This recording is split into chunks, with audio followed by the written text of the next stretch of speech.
Disappointment हुई आपको भी ये खबर सुनकर के अभी ये पॉलिसी होल्ड हो गई, अब नए सिरे से इस पर काम होगा और फिर इसके कुछ इफेक्ट इस वक्त इंडस्ट्रीज तक पहुँचें?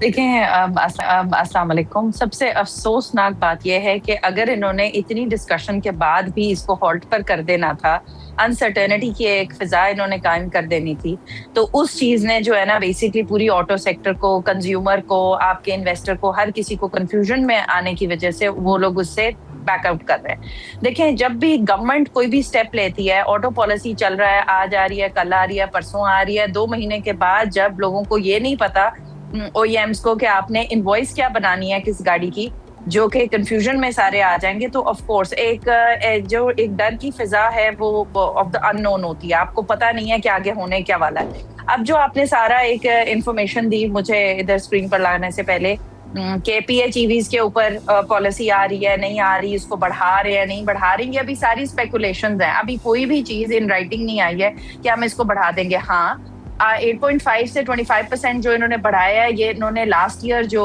5 साल की जो पिछली हमारी ऑटो पॉलिसी थी उसमें था कि आप इंपोर्ट को बढ़ाएं, तभी ये ऑटो पॉलिसी ऐसी डिजाइन की थी कि इंपोर्ट को बढ़ा दें, इसलिए उन्होंने ये टैक्सेस डाउन किए थे। अब हुआ ये कि वो कंपनीज जो पिछले इतने साल से काम कर रही हैं, अभी इधर CKD उन्होंने बनाना शुरू कर दिया, एक्सपोर्ट उनकी 0/0 है। टोयोटा हो गई, होंडा हो गई, इनसे पूछें कि इतने अरसे से इनकी वेंडर इंडस्ट्री भी इनके साथ काम कर रही है, कितनी एक्सपोर्ट इन्होंने कर लिया।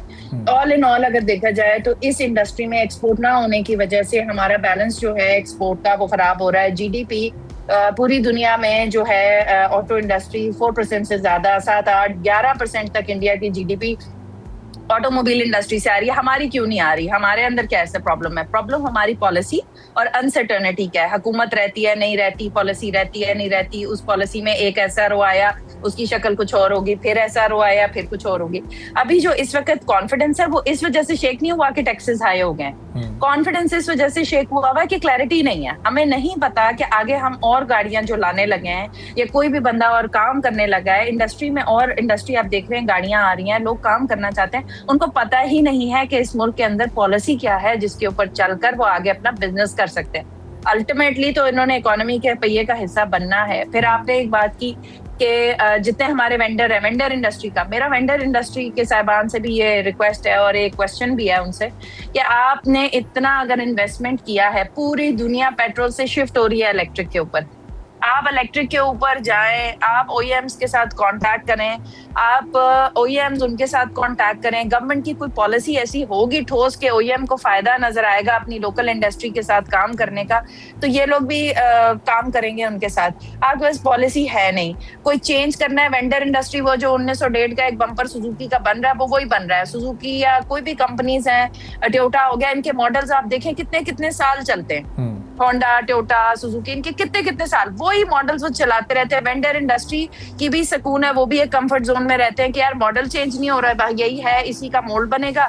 इन्वेस्टमेंट उनको सारी कंपनी दे रही है, इन्वेस्टमेंट कब की उनकी पूरी हो गई, वही पुराने मोल्ड्स हैं, वही चल रहे हैं, एक बिजनेस चलता जा रहा है। Now the problem is that nobody is ready to change.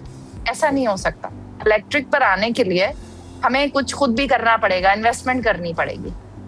अच्छा, ये जो एग्जिस्टिंग इंडस्ट्री के हमारे इस वक्त बड़े प्लेयर्स हैं, टोयोटा, होंडा या सुजुकी, ये खुद भी तो फिर ये इलेक्ट्रिक कार्स बनाएंगे, असेंबल करेंगे, मैन्युफैक्चर करेंगे, तो ये फिर उससे इतना इनसिक्योर इस वक्त क्यों फील हो रहे हैं? क्योंकि इस पॉलिसी को रोकने का मकसद यही नज़र आ रहा है कि इलेक्ट्रिक कार्स उस तरह से वो एमर्जिंग मार्केट ना क्रिएट हो सके जो कुछ अर्से पहले हम होता हुआ देख रहे थे।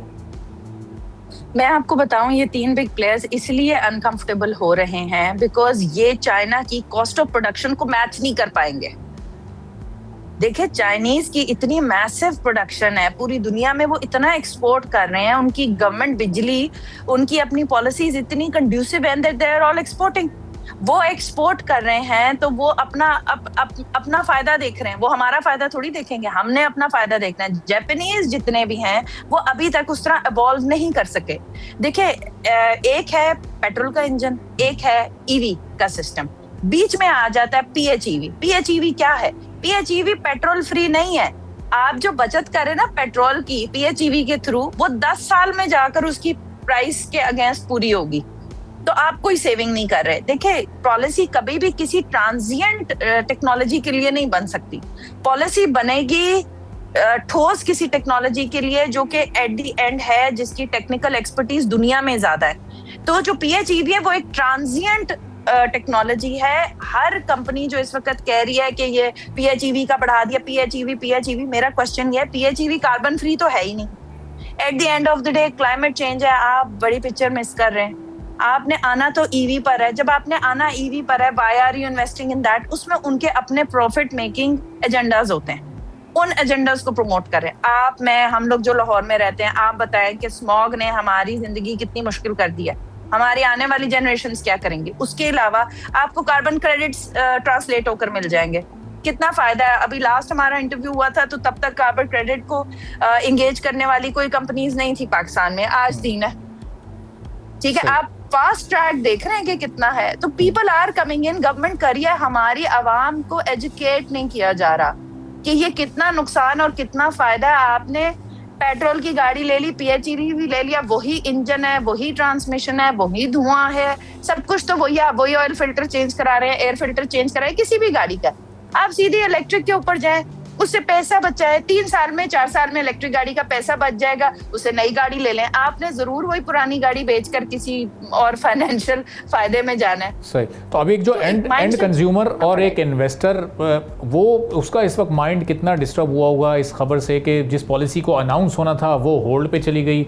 अब इसका मतलब कि EV इंडस्ट्री में अभी बहुत सी ऐसी चीज़ें हैं, बहुत से ऐसे मामलात हैं जो हल तलब हैं। एक आम कंज्यूमर तो यही सोचेगा, वो उसकी तरफ बढ़ भी रहा होगा तो वो एक बार फिर अपने फैसले को रीथिंक करेगा कि अभी मुझे इस तरफ जाना चाहिए या नहीं जाना चाहिए।